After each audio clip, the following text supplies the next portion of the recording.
నమస్కారం AC news కి స్వాగతం।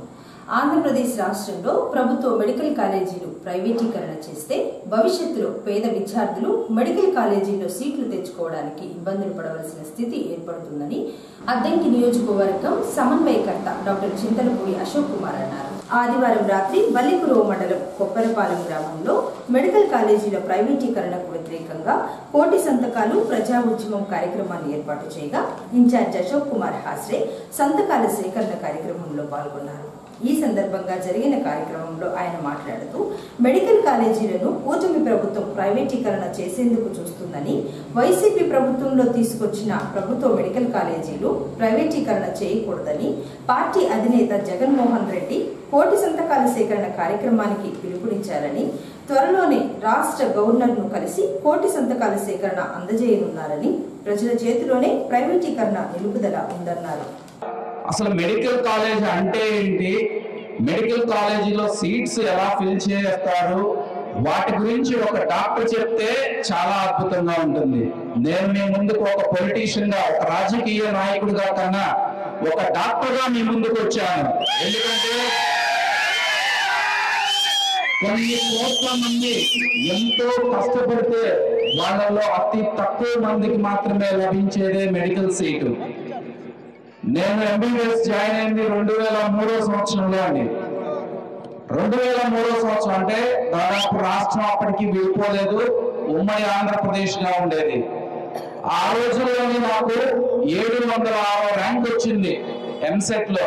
అంటే రాష్ట్రం మొత్తం మీద దాదాపు ఆ రోజుల్లోనే 1,00,000 మంది రాస్తే 706 ర్యాంకు నాకు వచ్చినా గానీ నేను గవర్నమెంట్ మెడికల్ కాలేజీలో సీటు తెచ్చుకోలేకపోయాను। ఎందుకు అంటే అప్పటికి కేవలం చాలా తక్కువ మెడికల్ కాలేజీలే గవర్నమెంట్ నడుపుతూ ఉండేది। స్వతంత్ర భారతదేశంలో మొట్టమొదటిసారిగా జగన్మోహన్ రెడ్డి గారు సీఎం అయిన తర్వాత 2019-24 మధ్యలో దాదాపు 17 మెడికల్ కాలేజీలు, గవర్నమెంట్ మెడికల్ కాలేజీలు శాంక్షన్ చేయడం జరిగింది। దానిలో భాగంగా యావత్ ప్రపంచాన్ని అల్లాడించినటువంటి కరోనా దాదాపు 2 సంవత్సరాలు పోయినా కానీ 5 మెడికల్ కాలేజీలు కంప్లీట్ చేసి దానిలో దాదాపు ఫుల్ మెడికల్ కాలేజీ సీట్స్ తీసుకురావటము, ఇంకొక 2 మెడికల్ కాలేజీ దాదాపు కంప్లీట్ అయ్యే స్టేజ్ వరకు తీసుకొచ్చారు। మిగిలినటువంటి 10 మెడికల్ కాలేజీలు కూడా వేరియస్ స్టేజ్ల్లో ఉన్నాయన్నమాట। కానీ దురదృష్టవశాత్తు వైఎస్ జగన్మోహన్ రెడ్డి గారు ఓడిపోవడము, కూటమి ప్రభుత్వం అధికారంలోకి వచ్చిన తర్వాత అసలు ఈ మెడికల్ కాలేజీని తొందరగా తొక్కేసేసి ఇప్పుడు వాటన్నిటినీ ప్రైవేట్ పరం చేయడానికి టెండర్లు పిలుస్తున్నారండి। రాష్ట్ర ప్రజానికానికి తరపున జగన్మోహన్ రెడ్డి గారు మనందరికీ ఒకటే పిలిపించారు, ఎట్టి పరిస్థితుల్లోనూ ఈ ప్రైవేటీకరణ అనేది జరగకూడదు అనేది ఆయన సిద్ధాంతం।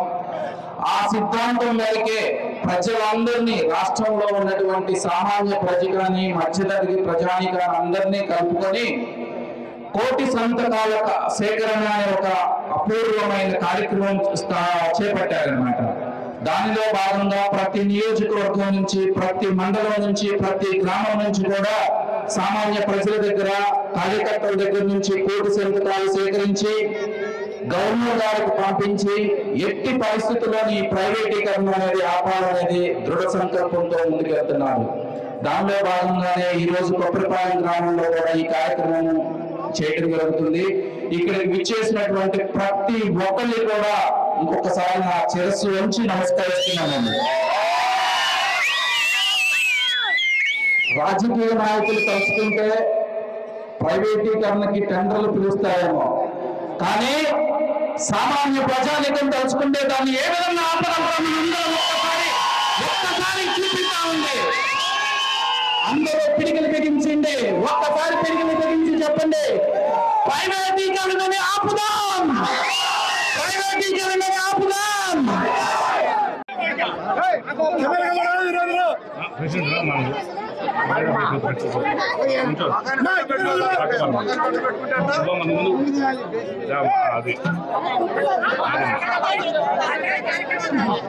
అమ్మాయి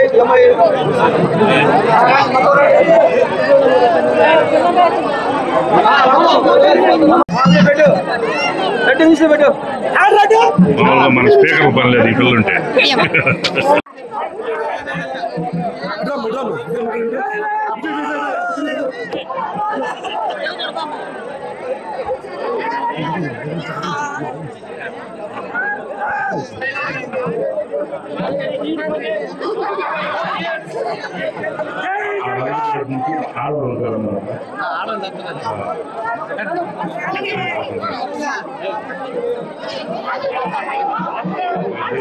అందరు ఒకసారి నుంచోండి, సంతకాలు మళ్ళీ పెట్టి కానీ అందరు పేపర్ పట్టుకొని నుంచోండి.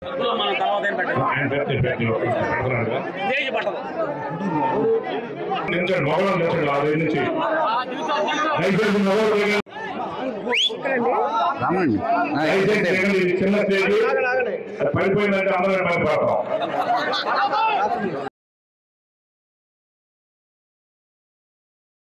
మొంతా తుఫాన్ ప్రభావంతో అద్దంకిలో అధికారులు అప్రమత్తమయ్యారు. సోమవారం అద్దంకి పట్టణంలోని ఎన్టీఆర్ నగర్, గుంజువారిపాలెం ఏరియాలో అద్దంకి పురపాలక సంఘం కమిషనర్ రవీంద్ర, ఎంఆర్ఓ శ్రీచరణ్ కలిసి పరిశీలించారు. దిగువగా ఉన్న నివాస గృహాలు చూసి అందులో ఉండేవారిని ఖాళీ చేయించాలని ఎంఆర్ఓ సూచించారు. అదేవిధంగా చెరువు కట్ట పరిసరాలను పరిశీలించి కమిషనర్తో చర్చించారు. పాత దర్శి రోడ్లో పలు ఎస్టీ కుటుంబాలు గుడిసెలు వేసుకుని నివాసం ఉంటుండగా వర్షాలు పడుతున్న తరుణంలో సమీపంలో ఉన్న ఆరామ క్షేత్రంలో ఉండాలని కమిషనర్ రవీంద్ర ఆదేశించారు. గాంధీ బొమ్మ సెంటర్లో పూర్వంలో నిర్మించిన భవనాన్ని కమిషనర్ పరిశీలించి రానున్న 2 రోజుల్లో షాపులు ఎవరు తీయరాదని హెచ్చరించారు. జిల్లా కలెక్టర్ ఆదేశాల మేరకు తుఫాన్ కారణంగా 10 పునరావాస కేంద్రాలు ఏర్పాటు చేశారని, అదేవిధంగా ప్రతి పునరావాస కేంద్రంలో సిబ్బందిని నియమించాలని, ప్రజలకు ఇబ్బందులు ఉంటే సచివాలయం సిబ్బందిని సంప్రదించాలన్నారు. అందరికీ నమస్కారం అండి. ఈరోజు మనకి ఏదైతే తుఫాన్ ఉందో మైదా తుఫాన్ దాని మీద ఒక డోర్ ఎంఆర్ఓ గారితో కలిసి ఈ ఐప్రోన్ ఏరియాలన్నీ కూడా ఇన్స్పెక్ట్ చేయడం జరిగిందండి. అందులో భాగంగా కొంత పబ్లిక్ని అవేర్నెస్ కార్యక్రమం చేయడం జరుగుతూ ఉంది. అదేవిధంగా అర్బన్ ప్రాంతంలో 10 రీహాబిటేషన్ సెంటర్స్ పెట్టడం, రీహాబిటేషన్ సెంటర్స్లో 3 షిఫ్ట్లో కూడా సెక్రటరీని అలాట్మెంట్ చేయడం, వాళ్ళతో మానిటర్ చేయడం జరుగుతూ ఉంది.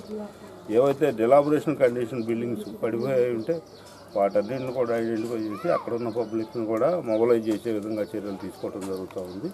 ఈ సెక్రటరీస్ అందరిని కూడా ఎడ్యుకేట్ చేసి వార్డుల్లో కూడా పబ్లిక్ ఒక అవేర్నెస్ కార్యక్రమం చేపట్టమని చెప్పడం జరుగుతుంది. ఆ కార్యక్రమాలు కూడా జరుగుతూ ఉన్నాయి. ఏదైనా ఇష్యూ ఉంటే సచివాలయంలో ఉన్నటువంటి సిబ్బందిని కాంటాక్ట్ చేయవలసిందిగా కోరుతా ఉన్నాం. అదేవిధంగా మున్సిపాలిటీలో కంట్రోల్ రూమ్ అనేది ఏర్పాటు చేయడం జరిగింది. దాని నెంబర్ వచ్చి 9342909342 నెంబరు. ఆ నెంబర్కి ఏమైనా ఇష్యూ ఉన్నా కూడా కాల్ చేసినా కూడా సిబ్బంది, మున్సిపల్ సిబ్బంది అటెండ్ అవుతుంది. పునరావాస కేంద్రాలు 10 సెంటర్లు పెట్టాబడి స్కూల్స్, అదేవిధంగా junior college, girls school, junior college, Kakanipalem school, అదేవిధంగా ఆరామ క్షేత్రం, మిగతా కొన్ని చోట్ల బట్టిబడి, ఇవన్నీ కూడా ఎక్కడైతే వార్డు సచివాలయానికి ఒక్కొక్క చోట ఒక్కొక్క పునరావాస కేంద్రం అనేది పెట్టడం జరిగింది. వాటికి 3 ఇన్ఛార్జ్ పెట్టడం జరిగింది. ఏదైనా ఐడెంటిఫై చేసాం సార్. ఇట్లా మొన్నటి వరకు ఇది ఉంది, దీనిలో దమ్ము ఉంది, చెట్లు పెట్టి సచివాలయ స్టాఫ్ కూడా చెప్తా ఉన్నారు. ఎలాబొరేషన్ ఏదైనా నుంచి ఇక్కడ మనం పెట్టి చేసినప్పుడు బాగా గర్ల్స్ స్కూల్ ఉంది, సంకల్పం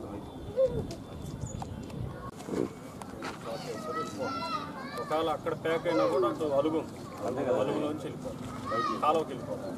పైప్ లైన్ అంతా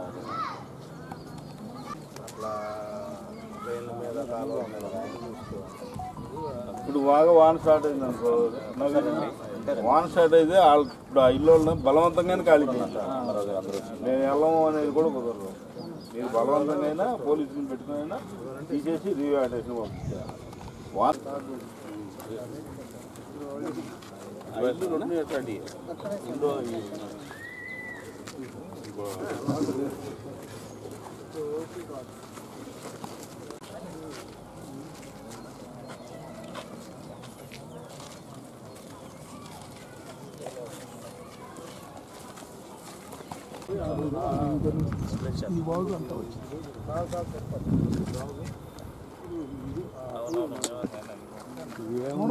చూపిస్తాము. ఫోటోకి ఊరకు నుంచున్నట్టుగా ఇదేంది ఇప్పుడు ఇట్లా 3 ఉన్నాయి.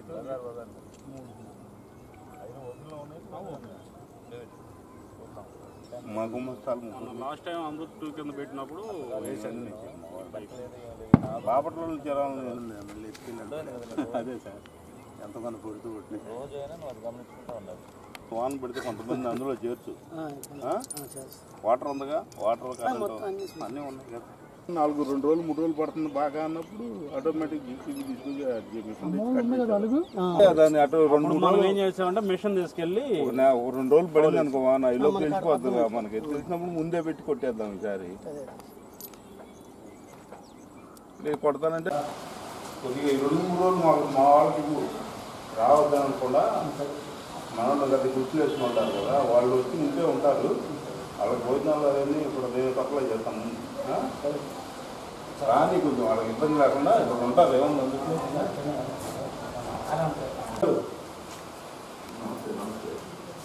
మీకు చిన్న పని మాకు ఇప్పుడు ఈ ఆరామ క్షేత్రంలో కొంత దానికి ఏదైనా ఇబ్బంది అవుతుంటే ఇది అమ్మాయి ఈ అమ్మాయి ఉంటుంది.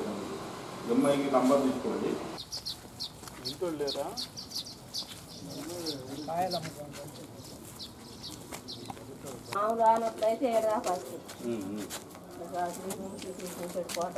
అలవాటు కడుతున్నాం కదా, రోడ్డు డ్రైన్ కూడా కడతా ఉన్నాం. కొంత పైసలు పడేయాలి కదా, ఆడుతుంటే 4 రోజులు మొత్తం చూసేయండి.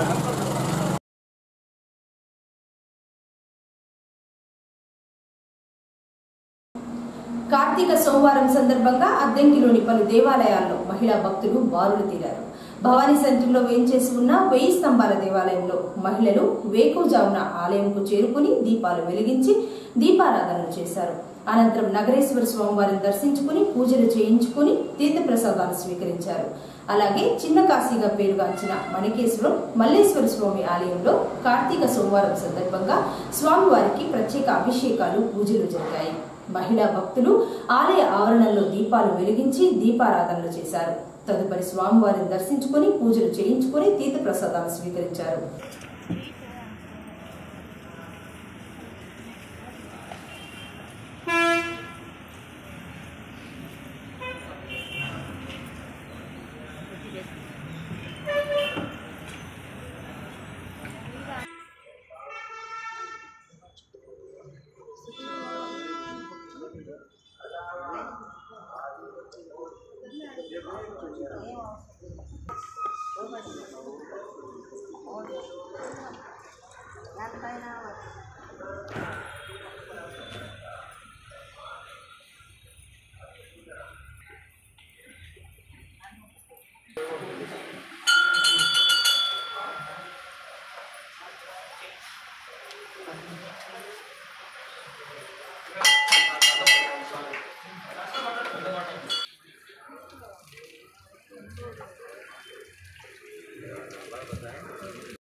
తుఫాన్ హెచ్చరికల నేపథ్యంలో అద్దంకి మండలంలోని మండల స్థాయి అధికారులను అప్రమత్తం చేశారని, తుఫాన్ను ఎదుర్కొనడానికి సిద్ధంగా ఉన్నారని అద్దంకి మండల తహసీల్దార్ శ్రీచరణ్ తెలిపారు. అద్దంకి మండల తహసీల్దార్ కార్యాలయంలో ఎంఆర్ఓ శ్రీచరణ్ ఏఎస్ఎన్తో మాట్లాడారు. మొంతా తుఫాన్ ప్రభావంతో 28, 29, 30 తేదీలలో భారీ స్థాయిలో వర్షాలు పడే అవకాశం ఉన్నందున గ్రామీణ ప్రాంతాలలో పునరావాస కేంద్రాలను ఏర్పాటు చేశారని, ప్రజలకు ఎటువంటి ఇబ్బందులు ఉన్నా కంట్రోల్ రూమ్ కు లేదా సచివాలయంలో సిబ్బందిని సంప్రదించాలన్నారు. ప్రజలు ముందుగానే కావలసిన సరుకులు తెచ్చుకుని అందుబాటులో ఉంచుకోవాలన్నారు. 3 రోజుల పాటు అన్ని శాఖల అధికారులు ప్రజలకు అందుబాటులో 24 గంటలు ఉంటారని ఎంఆర్ఓ శ్రీచరణ్ చెప్పారు. అందరికీ నమస్కారం. నేను అద్దంకి తహసీల్దార్ని మాట్లాడుతున్నాను.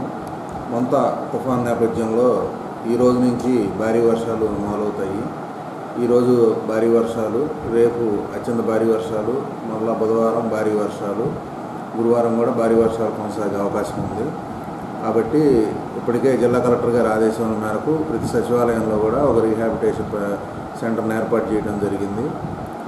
అవసరం మేరకు ప్రజల్ని వాటిల్లోకి తరలించడం జరుగుతుంది. ప్రతి సచివాలయం పరిధిలో అర్బన్లో 10 సచివాలయాలు, రూరల్లో 17 సచివాలయాల పరిధిలో కూడా అవసరం మేరకు అవసరాన్ని బట్టి తయారు చేయడం జరిగింది. సచివాలయ సిబ్బంది అందరూ కూడా అప్రమత్తంగా ఉన్నారు. ప్రజలు కూడా అవసరం మేరకు బయటకు రావాల్సిందిగా తెలియజేయడం అయింది. ఎంతో అవసరం ఉంటే తప్పితే బయటకు రావద్దు. అదేవిధంగా పిల్లలకు కూడా సెలవులు ప్రకటించడం జరిగింది. వారు కూడా ఎక్కడికి చెరువులకి, నీటి ప్రవాహాల దగ్గరికి వెళ్లకుండా తల్లిదండ్రులు జాగ్రత్తలు తీసుకోగలరు. మీ ప్రజలందరూ కూడా మీకు అవసరమైన సరుకులు, కూరగాయలు, నిత్యావసరాలు లాంటివి అవసరం మేరకు ముందుగానే సేకరించి ఉంచుకోగలరు. ఈ విషయంలో ఎంఆర్ఓ ఆఫీస్లో కాల్ సెంటర్ ఉంటుంది. అవసరమైన వాళ్ళు మీ సచివాలయాల్లో కూడా సిబ్బంది ఉంటారు. అందరూ వారి సహకారం తీసుకొని ఎటువంటి ఇబ్బందులు గురి కాకుండా ఉండవలసిందిగా ప్రజలందరినీ కోరుతున్నాను. Thank you. సింగల్కొండ శ్రీ ప్రసన్నాంజనేయ స్వామివారి దేవస్థానం అన్నదాన సత్రంకు సోమవారం వసుంధరా సిల్క్స్ అధినేత ఒబ్బిశెట్టి శేషారావు యువ తిమ్మనాయుడు కోరిక మేరకు గ్రైండర్ను దేవస్థానం చైర్మన్ చుండూరి మురళీ సుధాకర్ సమక్షంలో బహుకరించారు. ఈ సందర్భంగా శేషారావును ఆలయం తరపున శాలువా కప్పి సత్కరించి తీర్థ ప్రసాదాల వితరణ చేశారు. స్వామివారి అన్నదాన సత్రంలో భక్తుల సౌకర్యార్థం ఈరోజు వసుంధరా సిల్క్స్ అధినేత ఒబ్బిశెట్టి శేషారావు గారు మంచి సౌకర్యంతో ఒక గ్రైండర్ను బహుకరించారు.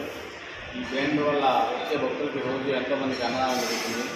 వాటికి ఎంతో ఉపయోగం ఉంటుందనే ఉద్దేశంతో మంచి మనసుతోటి ఈ గ్రైండర్ని రకంగానే స్పందించి మన ఈవో తిమ్మనాయుడు గారు ఆధ్వర్యంలో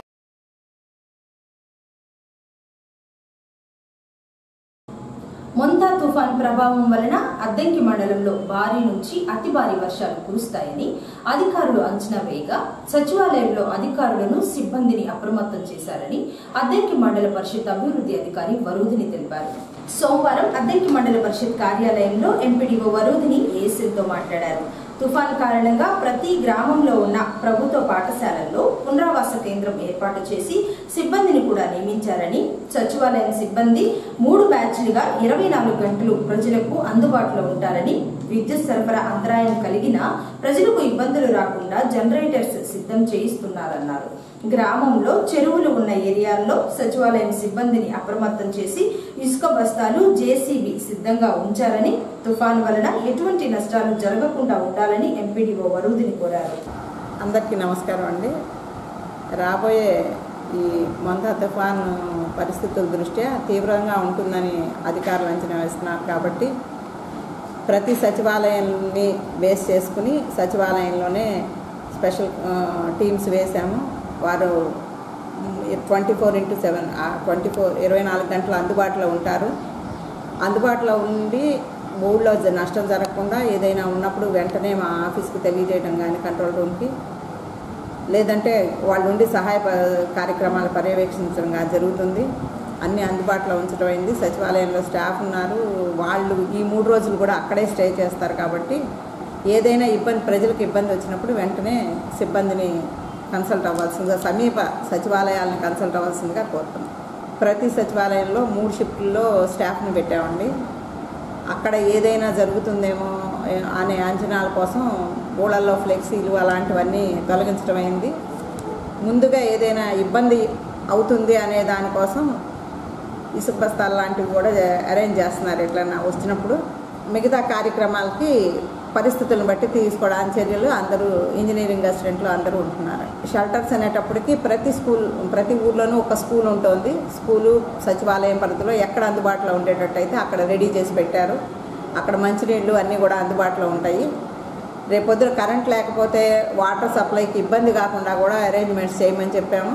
జనరేటర్స్ అవి పెడుతున్నారు. ఏదైనా విపత్కర పరిస్థితులు వచ్చి చెట్లు పడిపోయినా అట్లాంటివి జరిగినప్పుడు వాటిని తొలగించడానికి వెంటనే జేసీబీలు, పవర్ సాల్ కూడా ఏర్పాటు చేస్తున్నారు. ట్రాక్టర్లు అందుబాటులో ఉంచుకుంటున్నారు. అన్ని ఫోన్ నెంబర్లు స్టాఫ్ దగ్గర అవైలబుల్గా ఉండి దాన్ని తగ్గబట్టి చర్యలు తీసుకుంటారు. మొంతా తుఫాన్ ప్రభావం వలన బల్లికురువు మండలంలో ప్రజలు రైతాంగం అప్రమత్తంగా ఉండాలని బల్లికురువు మండలం తహసీల్దార్ అన్నారు. బల్లికురువు మండలంలో సోమవారం ఎంఆర్ఓ ఎస్ఐ వారి బృందాలతో కలిసి లోతట్టు ప్రాంతాలను పరిశీలించారు. బల్లికురువు మండలంలోని పునరావాస కేంద్రాల్లో ఏర్పాటు చేసిన మెడికల్ క్యాంపును సందర్శించి ముందస్తు ఏర్పాట్ల గురించి గ్రామస్థాయి అధికారుల ద్వారా ఆరా తీశారు. తుఫాన్ ఎదుర్కొనడానికి అధికారులు సిద్ధంగా ఉండాలన్నారు.